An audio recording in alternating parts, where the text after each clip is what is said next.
Good morning, ladies and gentlemen. It is really a great feeling to join you today to commemorate the Fall of Bataan that happened 74 years ago. I'm a retired Air Force major. I am what they call the Mustang man. That is, I started as an enlisted grade and became an officer. I was a basic airman and retired as a major. I'm also a volunteer counselor at the Retiree Activity Office at Travis Air Force Base. So if you guys have any problem, any issue on retiree, please call our office, Travis. And recently, of course, I joined Cecilia's Bataan Legacy Historical Society, I guess to find out more about what had happened to my father. Like Ray Cordoba's father, my father was a member of the Philippine Scout. He was a Bataan Death March survival.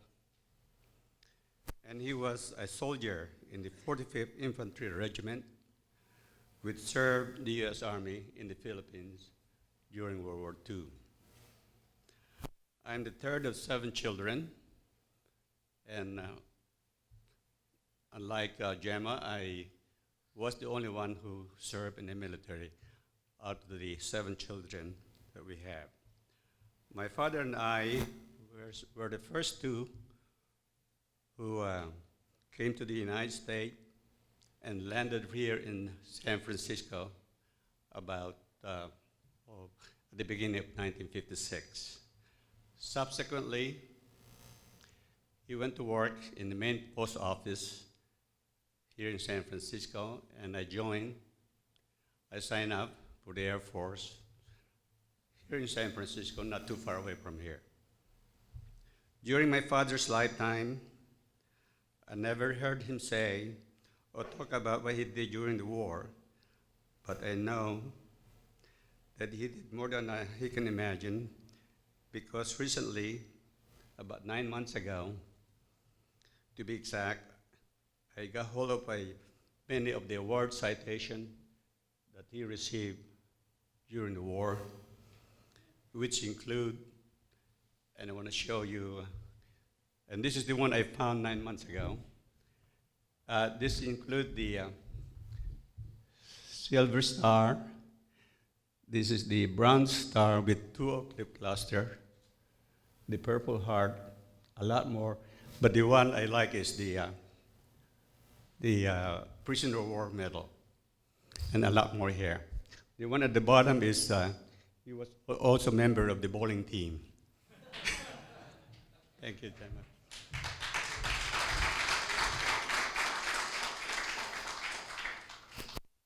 As I just became aware of the award citation and medals that my father received, I set up a goal to find out more about his wartime record. So far, I did the following.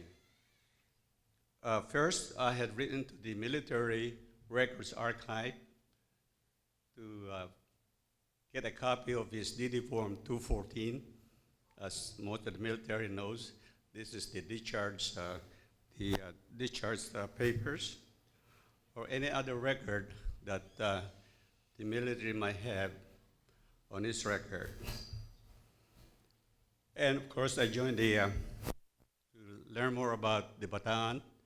I joined the Bataan Legacy Historical Society about 6 months ago, and get to know the folks who are a member of the committee, and of course, especially Cecilia. And I have received more information about what had happened during that time.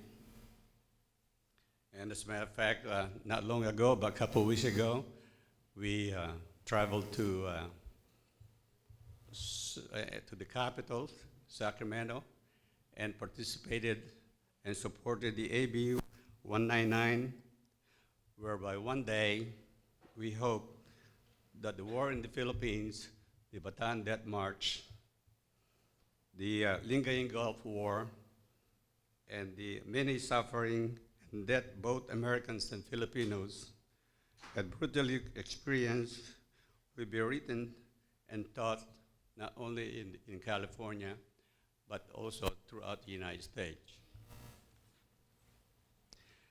In my venture to find out more about my father's military history, normally, or every year, we go to a medical mission in the Philippines. And so about 2 months ago, I left 2 days early. I went to the Filipinos Heritage Library, and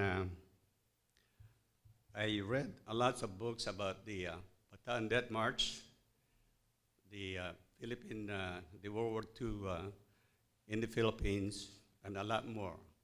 But the one that struck me so much, it was the books I read about the Filipino and Americans who participated during the Bataan Death March, and they themselves wrote these papers telling about their experience, their bravery and strength, and this should not be forgotten.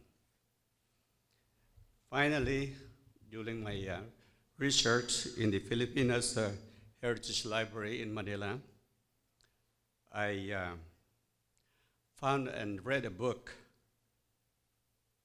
published in 2001 by the Philippine Scouts Heritage Society, and one of the paragraph reads, "He," that is, they're referring to my father, "led 40 men from the battalion Shell, Company F, went through the enemy territory for 5 days by First Sergeant Ricardo Villarina."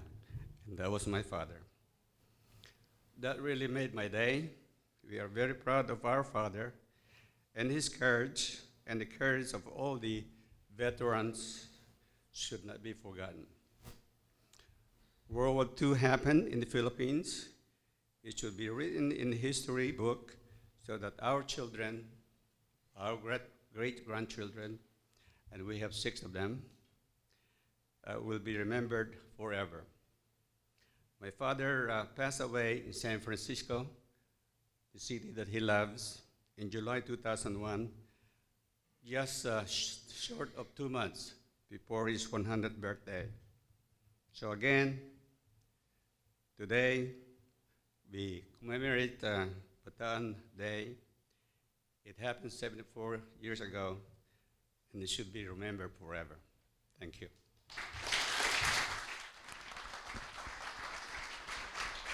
Thank you.